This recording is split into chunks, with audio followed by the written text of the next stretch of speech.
What is up? Ladies and gentlemen, welcome to the pre-party, a presentation of Alliance-Wrestling.com, your number one source for news and information for the National Wrestling Alliance. My name is Jay Cal. This is the pre-party, and I'm so happy you guys are here with us today. We're coming off the heels of probably the greatest NWA pay-per-view in the modern era. I'm not being glib. I'm not messing around. This was the show. This was it, guys. This was the moment that the NWA took that next step. Now, I'll be honest. Night one was pretty awful. Night one was garbage. Who booked that shit? Right? The Fixers eliminated. I personally was rooting for the Tate twins to win the play-in game, and they did win. I was very excited for them, but I also felt bad for the Heat Seekers because I don't think a single team in that pay-per-view, I don't think a single team deserved it more than maybe the Heat Seekers. Now, I like the Tate twins. I'm a big fan of the Tate twins, but the Heat Seekers, man, the fans were going nuts for the Heat Seekers, and that's why it's kind of crazy to me to see them not advance. But, like I said, night one, I wasn't thoroughly impressed. In fact, I had a bad taste in my mouth.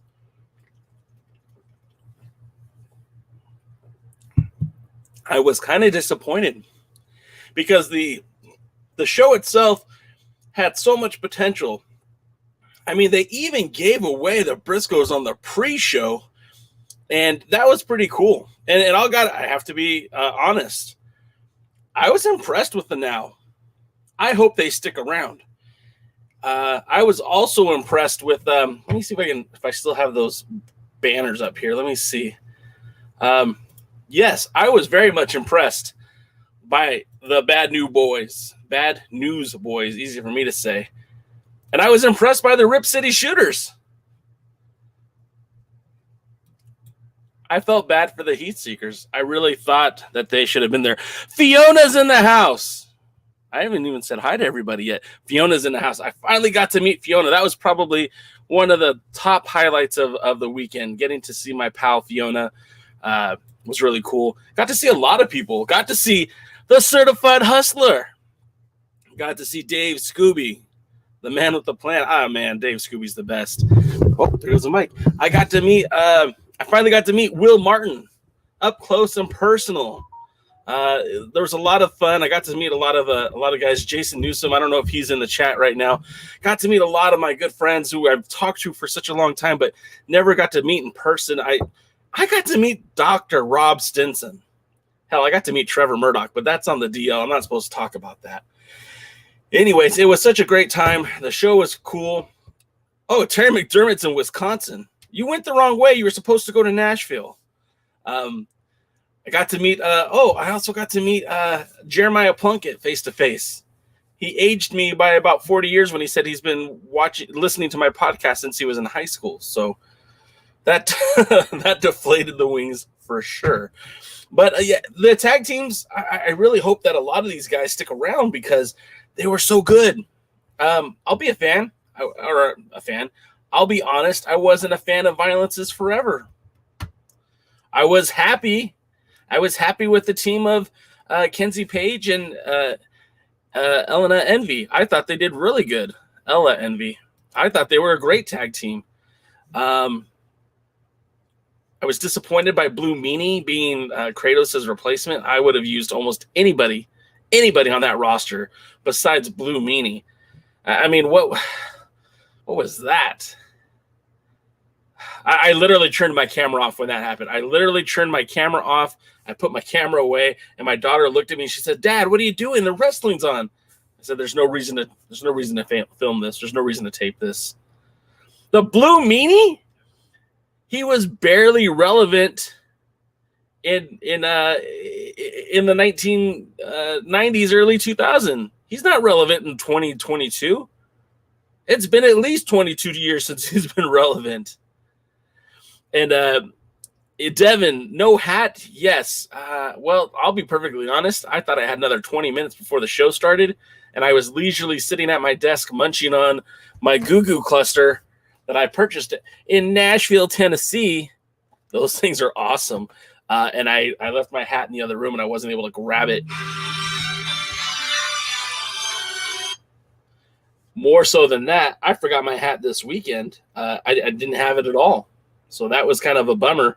But you guys still found me, and that was cool. Like I said, a lot of you came up and said hi, took pictures with some of you guys.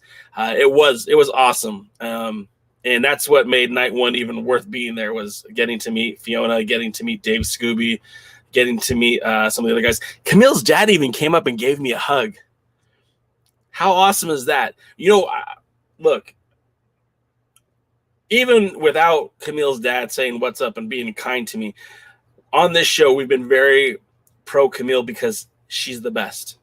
Like, not being glib, still sharp and still.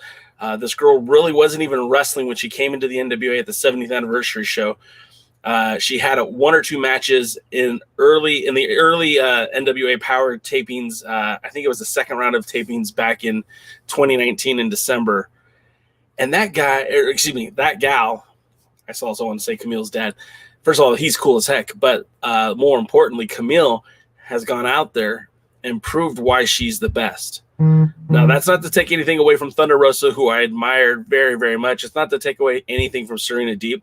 But Camille is somebody who wasn't on the map, who was an NWA project. And she's exceeded all expectations. She's got a great look. Her promos have gotten better every week. But the fact of the matter is she goes out there to River City Wrestling and defends that title. She goes out to Tennessee to defend that title. She goes out to Florida to defend that title. She goes up to upstate New York to defend that title. That girl is doing everything she can to make that Burke legitimate. So even besides all the praise that Camille's Pops gives this show and this website, she's a badass. And I root for her. And she had a great match this weekend. I mean, night two was really, let's be honest. If I could just forget about night one and only focus on night two, I will, because night two was just such an amazing night. Now, don't get me wrong. The Briscoes, you might as well name Nashville the Briscoe County, because they were over. Briscoes were beloved by that crowd. They could do no wrong. The Commonwealth Connection, woo! I had so little expectation from those guys, and they delivered. And it's not that I thought that they were bad. It's just that, they never even teamed before. And they went out there and had a hell of a match. It's shocked me how good that they work together. And I know, credit to where it's due. Davey Boy Smith Jr., Harry Smith, the British Bulldog, whatever you want to call him, is a phenomenal athlete. That guy trains all the time, not just in wrestling, but in Brazilian Jiu-Jitsu. He could legitimately rip your head off. That guy is great. But let's not take away from Doug Williams, who also a phenomenal athlete, phenomenal wrestler, looking svelte. I mean, so much good things to say about those two. I felt disappointed that the Fixers ended up dropping to VSK and Mike Knox. That was a disappointment. I can't even believe that the way that they booked that match between the Pope and Mims versus VSK and Mike Knox, I just thought was not very good. But let's get to some of your comments, because what would this show be if we didn't get to your comments? Let's see. Of course, my boy Rick Del Santo's in the house. Hello, Bobby, Willie, Michael Manning. Man, I love it when you guys are here. You guys show up, you show up hard, and I love it. That sounded bad. I didn't mean it like that. Wrestling with the MMA's here. Always a pleasure. Konnichiwa from the great Hisa. Thank you for being here. Bobby Batido says he's looking forward to watching Camille versus Ali Catch for the NWA Women's World Championship at Capital Championship Wrestling on March 26th in Houston, Delaware. Yeah, man, like I said, Camille is everywhere, right? How is she able to get out there and do the things that she's doing? It's so great. Yeah, wrestling with the MMA, I don't get it. You know, and maybe Hustler can message me later and tell me what he was thinking. But the guy never even approached me. I was sitting there all night. If anybody came and said hi to me, I was sure to say hi back to him. I never saw the guy. I didn't know he was even there. I saw him on Sunday, and he came up to me like no big deal. I was like, hey, what's up, man? We chatted. He was giving me some suggestions on how to gain subscribers on YouTube. I thought we was good, so I was a little taken aback by that. You know, I don't check my Jason Twitter very often, the first to third. I'm more on the Alliance blog. So when I see these comments, it's kind of caught me off guard. Michael Manning's in the house. He just finished a Crockett Cup 5 minutes ago. So I'm glad you're here. I don't want to spoil it for anybody, but man, there's just too much good stuff to talk about. Willie is here. Rick says that he was disappointed with the event with the exception of a few things. I see. So I was there live, and I'll tell you, night one, terrible. I mean, absolutely disappointing. And I knew that there would be some struggles in that because, look, everyone has their own idea of how things should be booked, right? Look, I have my own favorites, too. The Fixers were over with the crowd. I thought they deserved better than being booted in the second round. The Tate twins, I really enjoyed watching them go. The Briscoes were phenomenal. Like I said, I was really shocked by Strictly Business going out in the first round, but there's reasons for that. I believe both those guys aren't 100% right now. But when Adonis locked in the master lock on Jordan Clearwater, I thought that was it. I thought game, set, point. And it actually pulled out a really good match with Marche, who I got to talk to at a post-show get-together. I really like to see more out of Gold Rush and the serious nature of them without, Austin Idol wasn't there on night one, which was kind of refreshing. Tyrus was out there being really serious, not like him. So that was pretty cool. He says, amen about the Heat Seekers. I hope there'll be more for them in the NWA. I hope so too. Yeah, come on. We've chatted now for just about a year, and I'm glad that I got to hang out with you for a little bit. My daughter was saying how nice you were, and yeah, it was really cool, man. Like that's what the community is all about. That's what I love about this NWA family. We can be friends. We can hang out. I look at other wrestling communities, and it seems so toxic. Whether you like this or like that, whatever, but at the end of the day, we are all still rooting for this brand to succeed. And like I said, night one was a disappointment. I'm not going to lie. I even told that to the marketing people that I spoke to. Yeah, your boy Jake, I got to talk to marketing. But night two, night and day. Wrestling with MMA says he hopes to see more for people involved from this weekend. I do too, man. There was a lot of good teams there, and I'm not blowing smoke, man. I was really happy with a lot of what happened on night two. There wasn't a disappointing match for me, and that's even including Tyrus. And I know Willie. I know you don't like Tyrus, but he put on the best match he's put on since being in the NWA. Yeah, Scoob and Dave and I, man, we got to just talk for a few minutes, but I hope you do go forward with what we were talking about, man, because I would love to help celebrate you.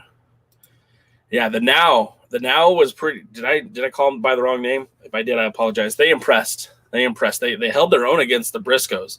Now we thought they were going to get mugged in there, and they did all right. They did pretty good. Bobby Batido says he'd like to see the Pretty Empowered versus the Smiley Dragons. Yeah, that'd be fun. So some of you are wondering why Kratos wasn't there. And the fact of the matter is, he is not exclusive to the NWA. He actually works New Japan Strong as well, and they booked him first. They got to him first, and he's a part of Team Filthy and New Japan Strong, and that's Filthy Tom Lawler. That's Royce Isaacs, formerly of the NWA. That's Danny Limelight. You know him, United Wrestling Network, Major League Wrestling, and also a few other guys. But specifically, that's where he was. He was in, I think he was in Orlando. Willie Bowen says Aaron Stever was better off having Tommy Dreamer as a tag partner as opposed to the Blue Meanie. Like, look, I think Blue Meanie was there because he has a podcast, he has a following, and he is somebody that they could get readily available. But I'll be honest, man, I think anybody else on the roster would have been a better idea. I mean, put Yuma out there, put Sauronaro out there, put anybody out there, Judas, anybody. Hell, put somebody in a mask and send them out there. I don't care. It was bad. And I was very disappointed. Heebs in the house. What's up, Heebs? Michael Manning says, Camille is the best wrestler, and we're lucky to have her in the NWA. I hope she's always around. Look, I'll be honest. I don't think I don't think Camille is going to be around forever. I think I think that with Camille, we have her on borrowed time. At some point, she's going to go elsewhere. She's so damn good, and she's not, she's untapped. And being in the NWA is great for the NWA fans. It's great for the NWA program, but I think for her long-term success, she needs to go elsewhere. Dave Scooby says, I think Blue Meanie was Billy showing his love to the old school ECW and Meanie doing the Blue Guy Scott Hall tribute. I saw that too, and that's kind of what I thought when I saw it, but I still didn't like it. I still thought that was, I don't know. You had I know for a fact Jay Spade was there. I know Jay Spade was in the house, and there are other guys that you could have brought in. I feel like that would have done anything more than what we got from Monsieur Blue Meanie. That's right, that's my French accent, not very good. Bobby Batido is looking forward to seeing Paola. Dodie says Camille is really the most improved wrestler of the year. I mean, she's gotten so good. And the thing is like this match didn't have very much build to it. They tried. Hell, Camille tried. They put together that creating the Burker or what I can't remember what it was called right now, but it's on her YouTube channel. But they put on a hell of a match. Chelsea Green, Kylie Ray, Camille. I mean, I wouldn't have been shocked if any one of those ladies won the belt, but I really did feel like Camille was the one to win it, so it was good. Wrestling with MMA said, I would never say this with him in a 50-mile radius of me, but for his age, William gives me a goal to work towards. Doug Williams is in freaking phenomenal shape. I'm just going to say that. Dude does look great. Sean Mega's in the house. Sean, thanks for being here, bro. Bobby Batido says he likes Magic Jake Dumas on the NWA. He certainly's got a look. Where he fits into the grand scheme of things, I don't know, but when your boy Jay sits here and gets bored, he starts fantasy booking, right? And to me, why not put him with Judas, right? And Sinister Minister, you might have something there. Maybe they're a B-level tag team until they're not. Dodie says, I want to riot the time the Fixers got beaten. Yeah, I mean, look, Mike Knox, VSX, I mean, they're part of the Cardona stable. They weren't going to go out in the first round quietly. Again, I would have preferred to see him more as a. I prefer to see them more as a. What am I trying to say here? I just feel like the Fixers should have had a little bit more invested. The fans were behind them. I mean, I heard multiple people say that they wanted to buy the Wrestling is Fixed T-shirt. I don't know. I can't say enough good things about the Fixers, and I wish they would have had more. Bobby says he'd like to see more AJ Kazana. Michael Manning says, hey, the Golden Boy is pretty damn good. He always looks best when he's taking a beating. Yeah, and that's the thing, right? He looks great in that role. And him and Marche, I think that they get to surprise some people. If they get some quality matches. I mean, they looked really good against Williams and Smith. But I think you could have some good matches with a lot of people on that roster. And I don't know. I hope to see more from them. Maybe a feud between them and the Ill Begotten to get some of them over. Willie says the Briscoes should be on the NWA Power roster. Well, they're going to be on the show today, and I believe they have plans to use them the rest of the taping. So I think you'll see more of them. Prayers for Luke Hawks, too. Maybe he'll get well soon. In the meantime, I hope this is an opportunity to groom PJ in the junior division. From what I understand, he was in good spirits after the show. I got to see him. He was, you make the best out of a bad situation. But if it was a concussion, and no one confirmed that for me, but if it was a concussion, just like the Pope, there's protocols I have to follow. That's going to keep him off TV for months. and not just a couple of weeks, but months because of the way it tapes. And Traducus says, honestly, I thought Yuma was going to be PJ Hawk's partner. That would have been at least a decent idea, but I think it was better off having PJ go out there alone, because no matter what was going to happen, I think they were going to lose. And for La Rebellion to go out there and beat PJ, but him earning the respect on the way, I think is super important. Again, we're trying to establish PJ as one of your top guys. He's the future, at least in my opinion. So I think for him and that opportunity was good. Good to get beaten up. Sean Mega says, "Why not PJ and Stevens together?" I mean, that's another way, something they could have done. I guess at a tournament like this, maybe there should be alternates, or maybe the losing team should advance if the winning team is injured. I mean, remember when Adam Pearce won the NWA World's Heavyweight Championship? Initially, Bryan Danielson and Brent Albright was supposed to be the match in Puerto Rico, Bayman, Puerto Rico, for the 10 pounds of gold. But because Danielson had the orbital eye fracture from Morishima in Pro Wrestling Noah, it prevented him from being able to compete. Now, he was cleared by doctors to officiate the match, but they elevated Pearce into that position as the alternate. And of course, the rest is history. Rick, I'm telling you, if I was watching it on TV, I would have turned it off. If I didn't spend hundreds of dollars to be there, I would have walked out of the building. That's how upset I was with Blue Meanie being there. And I was even talking to Gary Horn after the show, and I was saying how upset I was. And Meanie walked by, and I just shook my head. That's all I could do.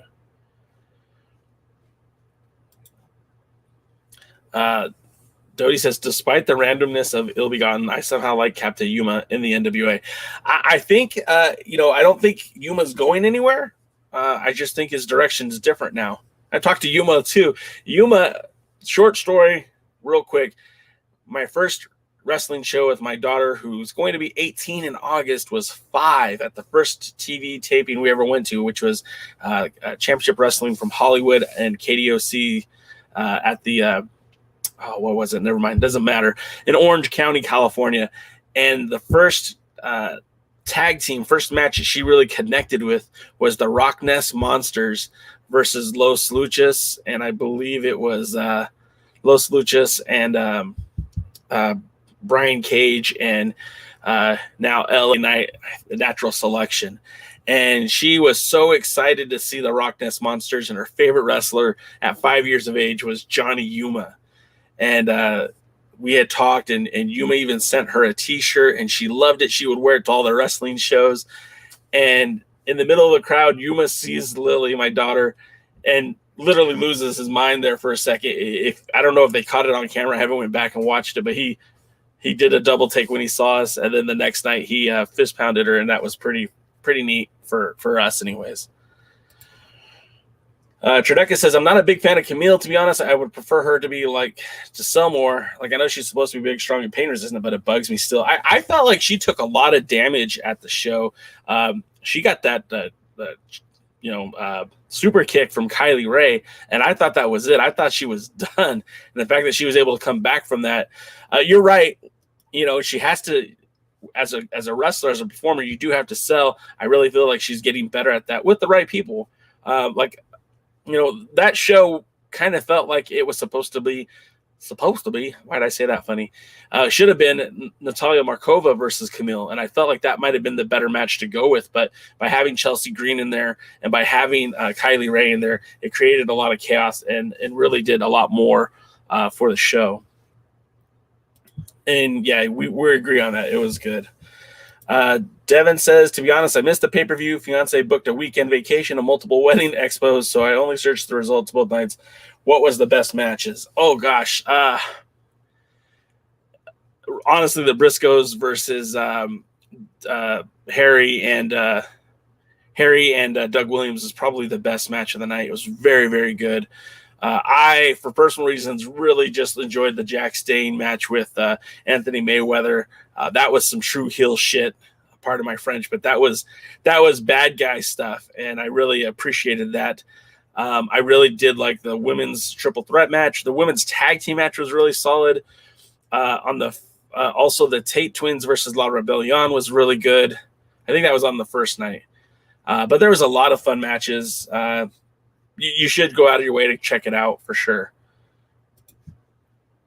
Harry Smith looked great in the NWA ring. Yes, absolutely. I hope he's around. I hope he's there. I hope he's one of the guys that they're talking about as a future with the NWA because he was great. Traducus, that's a good point, man. Dumas and Stevens would work well as a team. Yeah. And that would have been, that would have been a good replacement for Kratos too. Fiona nailed it. Falling in love with the Fixers. Just so much fun to watch. My daughter made the comparison, and I think she was brilliant for making it. She's into goofy stuff. She likes the goofy TV shows, the goofy videos on the internet, all that stuff. And what she liked about the Fixers is how goofy they are. What she liked about Kylie Ray is how goofy she is. And it gives you a chance to see something different. Not every wrestler in the NWA is like the Fixers. In fact, nobody is. And nobody in the NWA is like Kylie Ray. They just aren't. I mean, you can make comparisons to Jennacide and Camille. You can make comparisons to, well, I guess that's the big one. Like you can make comparisons to Markova and Camille. But there's nobody like Kylie Ray because of how goofy she is and how she churns that next level up. And I think that's what the NWA needs more of. I think you need to have more unique characters. Like the Pope is amazing. There's nobody like the Pope on the roster. There's no one like Nick Aldis on the roster. And, as of right now, there's no one like Matt Cardona on the roster. So Dave Scooby got his T-shirt. Awesome. How did the Cardonas beat the Fixers? Honestly, I don't remember the finish of the match. I just know they went over, and I wasn't very happy with it. VSK was fantastic. The guy looks clean. VSK, I mean, look, I'm not saying anything bad about VSK, right? Like his in-ring is fine. They actually worked better together than I thought they would because, again, they're not a known tag team. They don't go up, look at Cage Match. They don't have a history of teaming together. They did look pretty good, though. Yeah, there's no denying that. Wrestling with MMA says, I dig Dumas, and I agree with him and Aaron would have been good. Yeah, I think so. Michael Manning says the ill-forgotten. Let's see. You guys are doing so many comments, it's hard to keep up. Oh, also PJ versus La Rebellion was a lot of fun, too. I like PJ going out on his own. It sets him up for the future. I'd like to see PJ and Clearwater go head-to-head. I mean, there you go. That's something. I thought that could be fun. Terry McDermott says PJ is not scared of anything or anybody. Look, he's a kid who is coming into his own. Like he's a young man, but he has limitless potential, and he could be the next guy we're talking about as the future of the NWA. And I genuinely believe that. Homicide versus Austin Aries is tonight. That's gonna blow the doors off the place. They had a very fun match in that 4-way dance, and oftentimes it felt like Colby Carino and Darius Lockhart were an afterthought, although both men really did represent. I just didn't think it was there. Just didn't think that it was Aries' night, and it could be tonight. Bobby Batido says he'd like to see Barrett Brown and EJ Sparks wrestle in the NWA. Don't hold your breath for that, brother. He says he feels like Camille would be on a plan to Japan right now if travel was okay. Plane to Japan. Yeah, I mean, I think she would be dominant in Stardom, right? Completely. Look, Saudi Arabia has a wrestling promotion that is going to be happening soon. And not Saudi Arabia, Dubai. And I do believe she will be there as soon as they start doing shows. Since Mickie James showed up at the Crockett Cup, maybe we'll see NWA Empower Part 2 this year. I firmly believe you will see an Empower Part 2.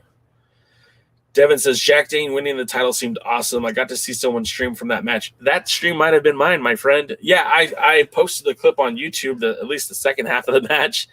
And look, Jax Dane is a versatile wrestler, and he has been holding back, I think, for the NWA. I feel like him in the ring could be so much more dominant, and if he were a heel, he could really kind of take off those handcuffs that have been holding him back. He came out there with the plan. He executed the plan, and he's your national champion. If you didn't see the pay-per-view, go back and watch it. Him and Mayweather had an excellent match, and because of that cash in, bro, he got to have a second shot, proving beyond a shadow of a doubt that everyone else is playing checkers, and my man Jax Dane is out there playing chess.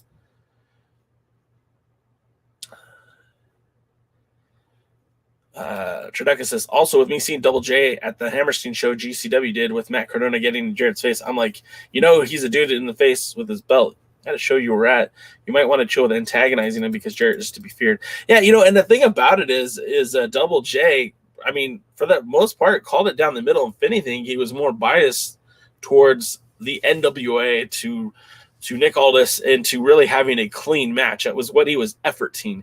Now, that's obviously not how it went out, but that's what he was trying to do, and it was a lot of fun. Wrestling with MMA says, with PJ and Clearwater, you have a natural baby face in PJ and a heel in Clearwater. In my opinion, it writes itself. The two young guns vying to be the face of the future for the NWA, but I'm just a guy in his living room. Hey, man, I'm just a guy in a closet. What are you talking about? All good ideas. The thing is, there are people out there who are watching what you tweet. There are people out there texting what you tweet. There are people who watch this show who are evaluating what the NWA should do next. And I'm telling you, if you're a fan, if you want to see something, ask for it. Do so politely. Tell them that you'd pay to see it and follow through with that promise. If you say you're going to pay to see it, you better buy that pay-per-view or buy a ticket to be at the show. But they're listening. They're listening, guys. Why do you think Jax Dane is champion? Why do you think they brought Rodney Mack in to face Tyrus? It's not because they want to take the belt off of Tyrus. It's not because they wanted to take the belt off of Anthony Mayweather. It's because they want to give the fans what they want. There's a misconception that Billy doesn't know what he's doing. Maybe he does. Maybe he doesn't. Maybe we just don't like how Billy books the story. But he is 100% trying to give you the show that you want. I don't doubt that at all. And it might not be easy for him to get there because he sees what he sees and we see what we see. But I definitely think they're listening. They're listening to everyone.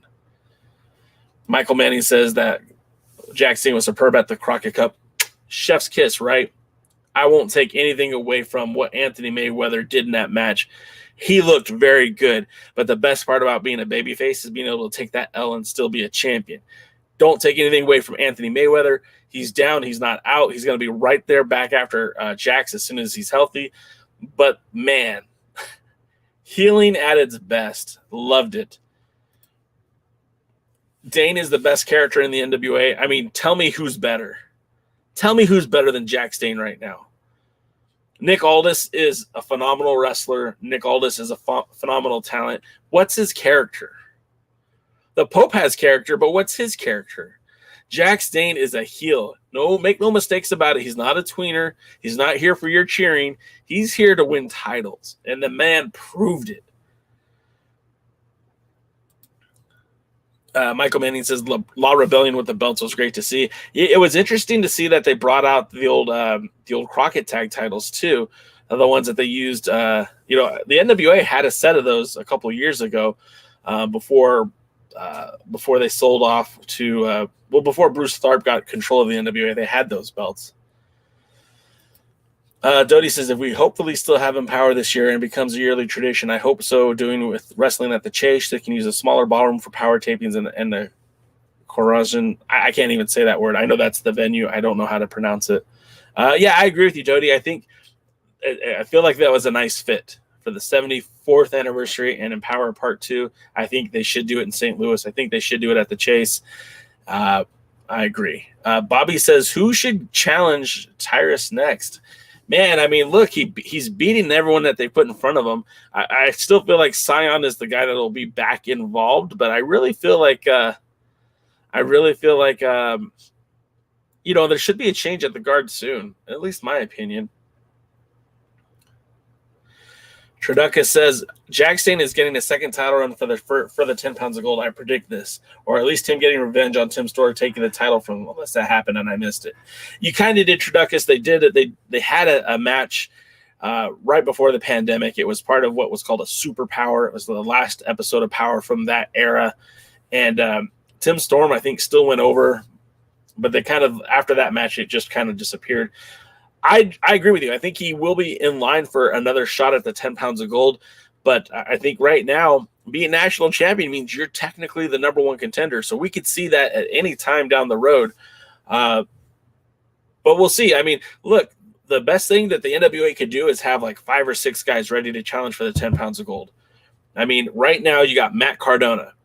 And we saw on the pay-per-view, you've got a very angry Trevor Murdoch, which makes him very, very dangerous. Then you've got Nick Aldis, who's still in the title talk, right? He hasn't lost but one match, and it was by disqualification, a screw job, if you will. Even I was chanting bullshit.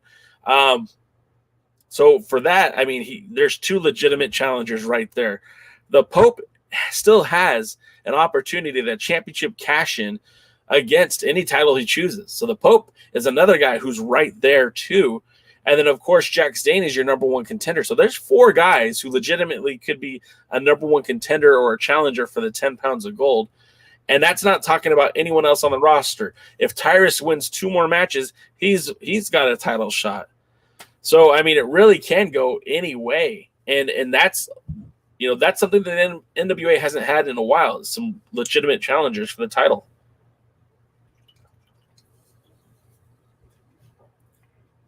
Sean Mega says to tweet Simon Diamond.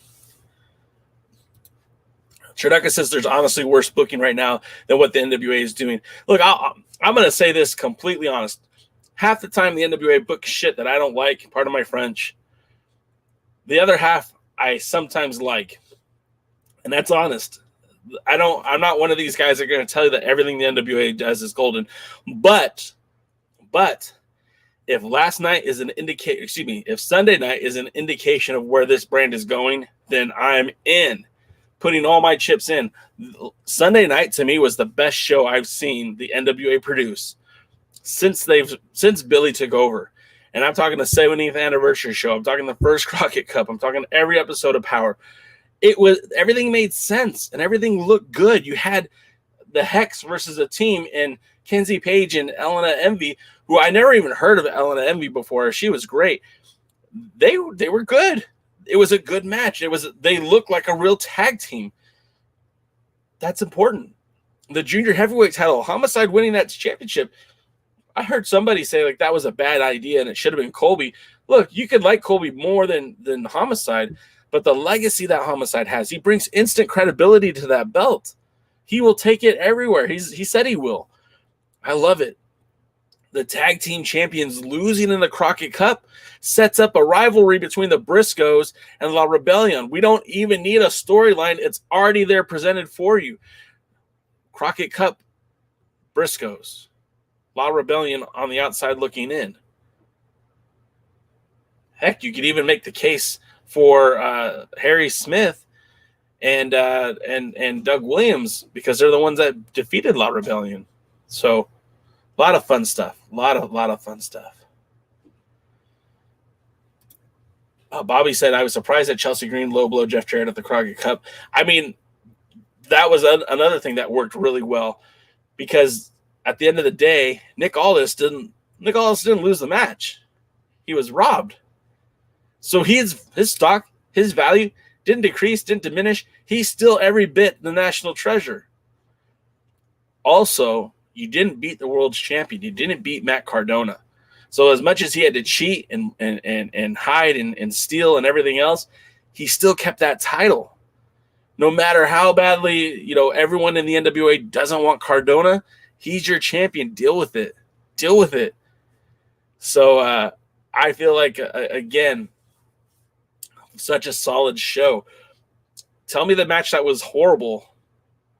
I'm telling you, even Tyrus versus Rodney Mack. I mean, Rodney Mack was beating the crap out of Tyrus, and it wasn't just a lay down and take your pin. It was fight me for it. You saw a side of Tyrus you haven't had to see, and that's someone who was kind of outmatched. And he kind of shocked me in coming away with the belt. So again, I really feel like it was done.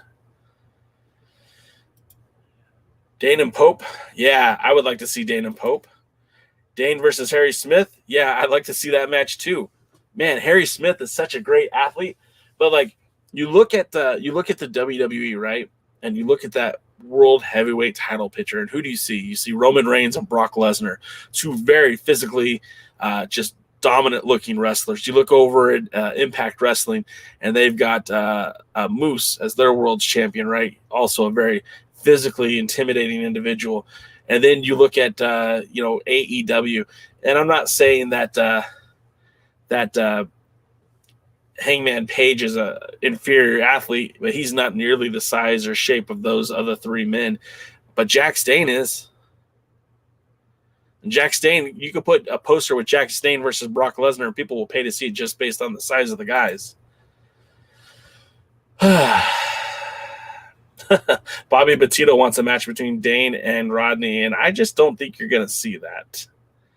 I hope not. Rodney's a bad dude. I like Rodney. I don't want to see him in the ring with Jax. Punched him once and had him down on the ground. Devin says that Mims should be the one to beat Tyrus. Mims have developed so much in season 1. That's a great thought, and I'm not entirely against that either. I honestly think that the TV title should be switch hands a lot more than it does. We've had some really good TV champions. I mean, look, take the first season out of the equation. When the Pope won the title on the United Wrestling Network, when he beat Ziki Dice for the belt, he was a very respectable champion, and he looked good with that white strap, that the TV title, and the feud between he and Tyrus. It wasn't just a one-sided thing. It was, we had that match, and then the Pope was wrestling other competitors on TV every week or every other week. We haven't seen Tyrus defend the title as often as the Pope did, but again, he's has 5 victories. He only needs 2 more to get to that title shot. But in my opinion, in a perfect world, you'd see guys like Jordan Clearwater and PJ and maybe somebody like Scion, or maybe what about Odinson as a singles? I mean, I would love to see that title jump back and forth. So yeah. Trineca says Tyrus should face Sal. It's the smart move to get to 7 wins. Yeah, he should just face Sal like 3 times and get it. 2 times. Willie says the NWA should have international challengers for the titles. I think that that's something that could happen, but we got to get through this pandemic first. We got to get through this, this global pandemic has really screwed up pro wrestling for a lot of organizations. Companies like WWE and AEW have been able to, soften those blows, but it's really affected the independents. But I think down the road, seeing challengers from, the Far East or across Europe wouldn't be out of the question. Michael Manning says, Sion never disappoints. I look forward to what he does more than usual.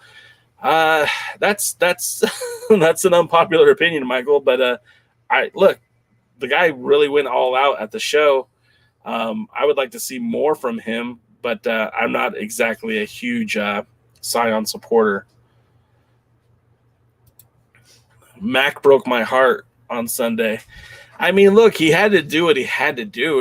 He's booked to lose, he loses. But I felt like it was a pretty decent matchup between the two. And I loved, one thing that bothered me about the match is that the referee never really called out Rodney for the closed fist. He was going to town on Tyrus, and not once did the referee like, hey, open up those hands. Hey, you're not supposed to have a closed fist. Dodie says, I'm too shared historic sentiment with the NWA and All Japan, but if we talk about evolve or die and forget the past, okay. Still, All Japan Pro Wrestling is still reasonable for NWA due to their about the same level, and that both have evolved. I agree. Look, All Japan Pro Wrestling is not New Japan Pro Wrestling. They are not the big dogs that they used to be. However, there's so much history involved with that promotion. Likewise, the NWA is that promotion in the United States with all the history. If the two could find some way to work together and it'd be beneficial for all parties, like, look, Jordan Clearwater could work anywhere in the world. Sion could work for All Japan Pro Wrestling. They could make these guys work there and bring in those kind of talents to the NWA. I'm not necessarily saying that we need Kenji Muto or the Great Muta back, but there are some talents at All Japan that would certainly benefit the NWA if they were involved.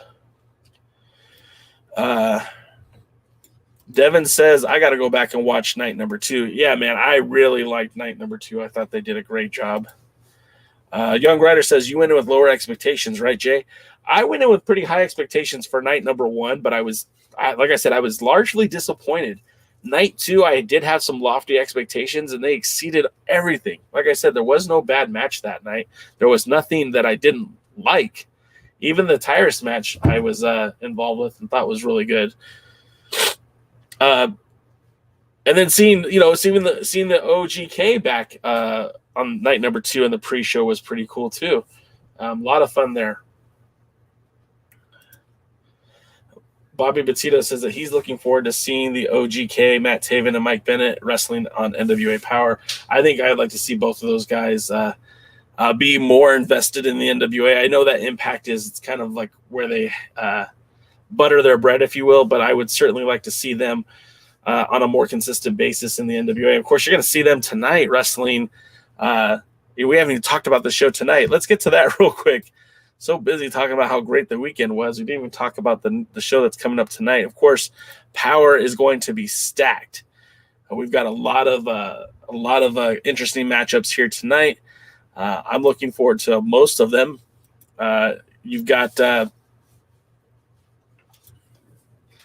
first up, it's kind of hard to go like which match is your main event, because you've got former Ring of Honor champions challenging the current Ring of Honor champions in the NWA with no title on the line. You've got the OGK versus the Briscoe Bros. And this one could literally tear the house down. This is like a main event on most cards. So this one will be very, very good. The other match we have is the Hex versus Jennacide and Paola Blaze, with a stipulation that it is not an NWA World Junior Heavyweight Championship match. Obviously, they messed up on the graphic there, but it's a women's championship match. The stipulation is if Paola Blaze and Jennacide lose, that they have to split forever. And I don't think anyone would be upset with that. And then Homicide versus Austin Aries. This might be the last time you see Austin Aries in an NWA ring. I think this matchup right now is going to be a lot of fun. Of course, what they did at the Crockett Cup was just really good. Like, they played it up like both men felt like having Colby in the house and having Darius Lockhart in the house was an insult to them. There's even a point where you could hear Austin Aries say something to Colby like, people are comparing you to me in 2005. And of course, Colby took exception to that. It was a great match. It was fun. And I think this match will be just as good, if not better, than the match they had at the Crockett Cup. Oops, I meant to take that down. All right. So, yeah, Matt Taven, Mike Bennett, excited about that. Traduca says, Homicide deserved that title. The NWA Junior Heavyweight title, in my opinion, has just as much prestige as the 10 pounds of gold, in my opinion. Agreed. And I would love to see that title defended everywhere. And one match in particular that I hope happens, I hope someone will book it. Maybe they'll have to book it themselves. But I'd love to see B-Boy take on Homicide for that World Junior Heavyweight Championship. If you guys don't know who B-Boy is, his history with the Homicide, they've been tag team partners. They've wrestled each other.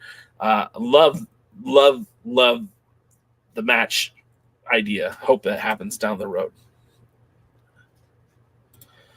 Traduca says, of course, I could be biased since I'm near the hometown of former champion Luscious Rocky Reynolds. I mean, look, there's been some great junior heavyweight champions, even in modern times. I mean, you're talking about Rocky Romero. You're talking about our friend of the show, Kevin Frazier. I mean, God's sakes, used to do the podcast with us. Chase Owens, Jason Kincaid, the great Muda. I mean, and then you go back to like the 90s. There was even great wrestlers then who held the title. Ultimo Dragon, the great Sasuke. Who am I forgetting there? I know I'm forgetting somebody. I think I said Ultimo Dragon. And there's just a lot of junior heavyweight championships. I mean, no one was meant more to pro wrestling than Danny Hodge. I mean, maybe Luthez, and he was a junior heavyweight champion. And if you can say that Danny Hodge held that title, had a part of, let me try that again, that Danny Hodge was part of the legitimacy of your championship, You don't need to say anything else. Michael Meanie says, I've been waiting for Harry Smith to show up since 2017. I hope we see much more of him in the NWA. I mean, certainly the door's been open, right? When Doug Williams showed up, I didn't know if we were going to get Doug Williams for a show, for a week, for a pay-per-view, and he's been around now for 2 pay-per-views, so hopefully we get a lot more of both of them. And then going back to the junior heavyweight title, Trideca says, which if Rocky Reynolds wasn't mostly retired, would love to see him in the NWA again. Yeah, man, I mean, there's guys, you say Rocky Reynolds, and I'm thinking like Damian Wayne, Drew Onyx, Chance Prophet, Chase Stevens. There's a ton of guys who have history with the NWA. I'd love to see return. I just don't know if that's in the plans. I mean, I never thought Jeremiah Plunkett would be a part of the NWA in 2022, but here we go. And yeah.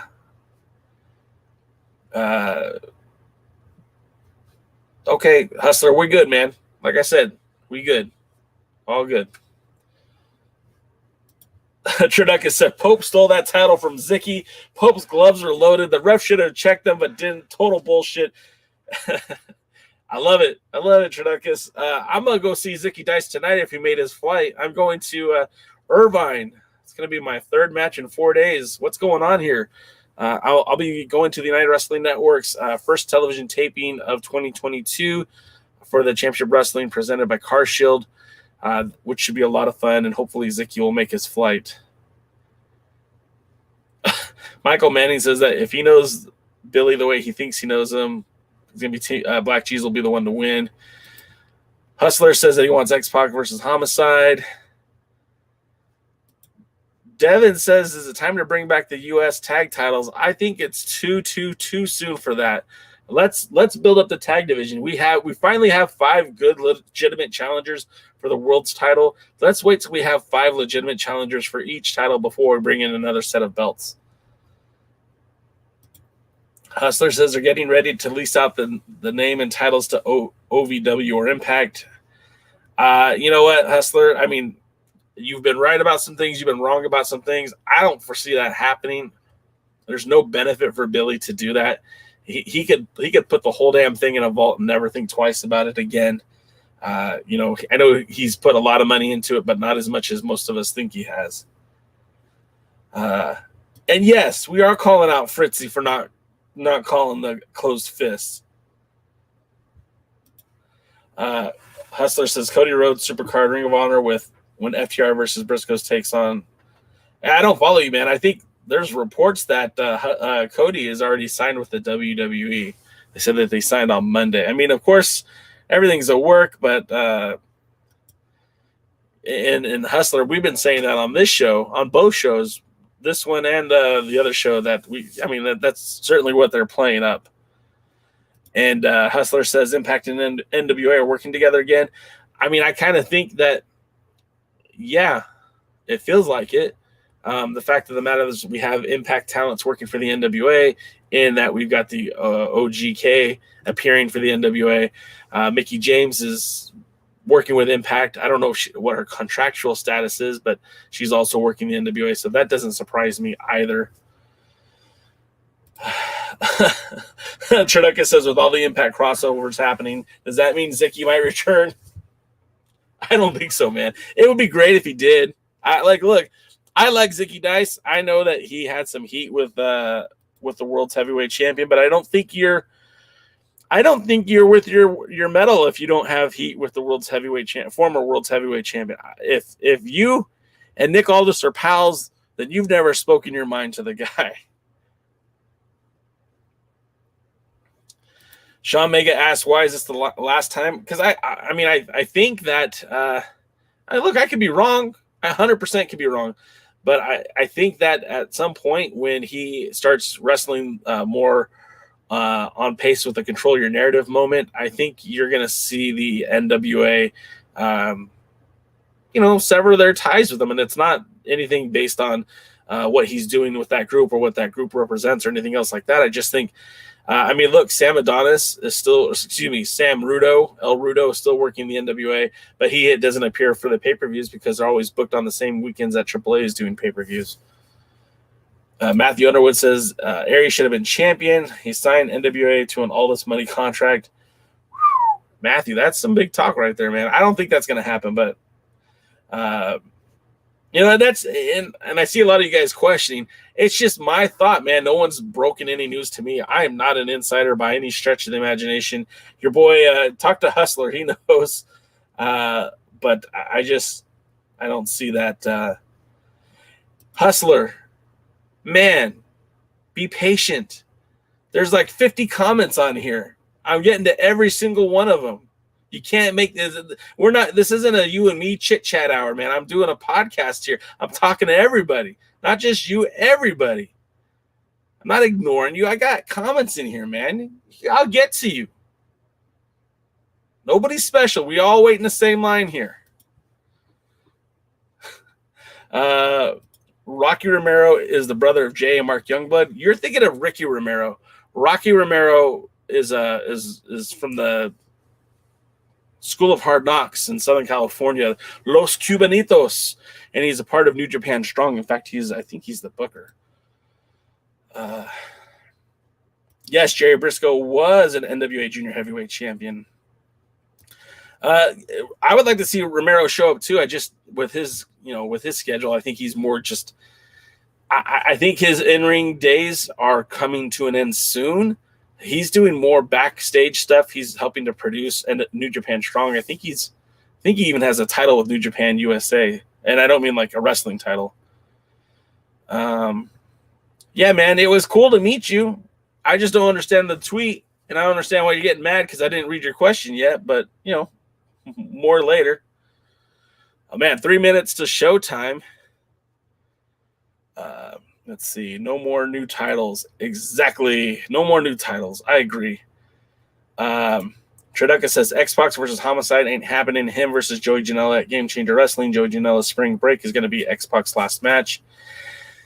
That makes sense. He can't wrestle forever. And it was cool to see Waltman back at it again. But, I mean, who knows? Certified Hustlers calling Cody versus Gresham. And I think that would be interesting. Willie says Deonna Purrazzo versus Camille. Well, how are they going to take the Ring of Honor title off of Deonna Purrazzo? Deonna Purrazzo. I'd like to see that. Traduca says, I want to honestly see Aldis versus Dice. That would be a hell of a match. I think it'd be fun, right? When reality is blended, right, and when you don't know if it's a work or a shoot is the best time to watch wrestling. Devin, no, I won't be watching the Control Your Narrative Network. I will be laughing at it like most people are. DKM says NWA and Impact aren't working together. Most of the talent is free to work other places. Exactly. Wrestling with MMA also wants to see Dice versus Aldis.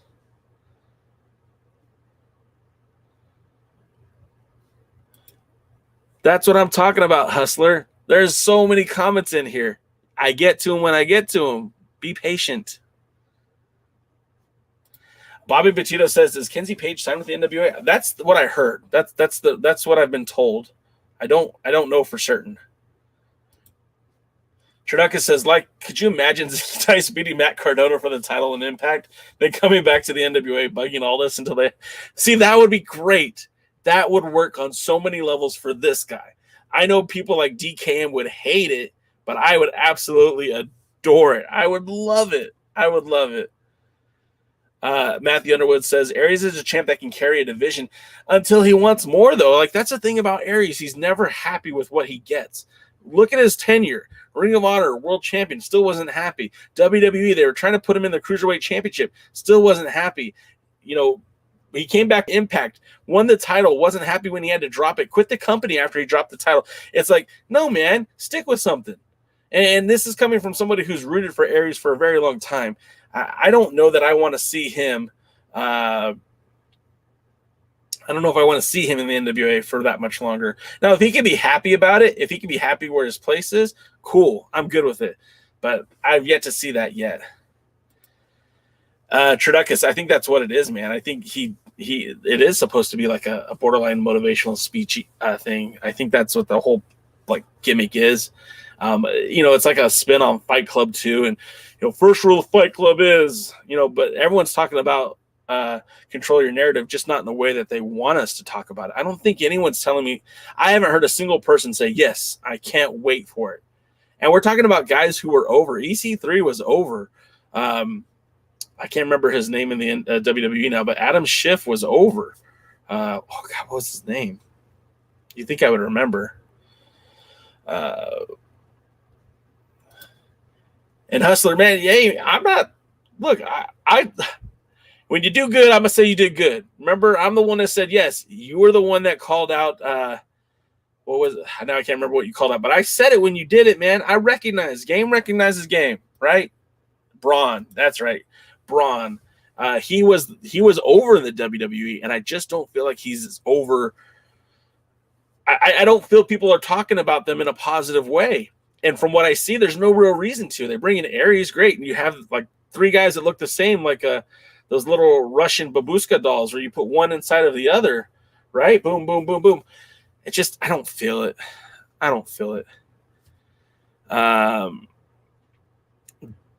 Devin Dowling says Killer Cross and Scarlett. I didn't know that they were involved, but yeah, I mean, look, and like what Rick said too, right? Well, I'm sure it will be at least. I will at least check it out. I have a feeling it'll be a disaster. Could be, man. Like, there's no way to tell. If it's awesome, look, I'll be the first one to admit that I'm wrong. I don't mind telling you guys when I'm wrong. Terry's asking what that is. Control your narrative. It's the program. It's the show. It's the ideology of the wrestler formerly known as EC3, Braun Strowman, and Austin Aries are all part of it. And Mike Parro, that's okay. Yeah, I mean it's something. You know, I'm not into it. I don't think it's a good deal. I don't think it's going to be anything worthwhile. But you know, it is what it is. You know, you guys check it out. You tell me if it's good. Maybe I'll check it out. Triduka says, I might watch Control Your Narrative for the morbid curiosity like I have been for the Rebirth at XPW. I mean, look, XPW, Brian Cage is the XPW world champion. So, and Devin, again, I just want to make it perfectly clear. Nobody from the NWA has publicly stated that these guys can't work both promotions. I don't know what's going to happen. I'm just basing my thoughts off of what I think. I am not an insider. I don't have the scoop for you. And if I do hear a scoop, I can't even tell you guys because then they won't give me scoops. But I think, again, I think if you are committed to one brand, you kind of decommit yourself to another brand. We saw that with, of course, you know, the OGK, great tag team, both Bennett and Taven are great wrestlers. I'd like to see more of them in the NWA, but as long as Impact is number one priority, Sam Adonis, as long as, Sam El Rudo, as long as his priority is AAA, then he'll never have an opportunity to really get over in the NWA. But as DKM pointed out, we're running out of time. I hope you guys all enjoyed the show this week. 17 of you have been watching for the most part. I do appreciate you being here. Hope you guys had as much fun as I did. I'm heading off now to Irvine to go watch United Wrestling Network. And until next time, I'll see you at the matches. If I can push the right button, and we are gone. Thanks for checking out the pre-party, a presentation of Alliance-Wrestling.com. You should hit that subscribe button and join our community. I also want to remind you that we recap NWA POWERRR every Thursday at 8 p.m. in the live stream. We try to stay social, so find us at the Alliance blog. And until next time, we are the Alliance.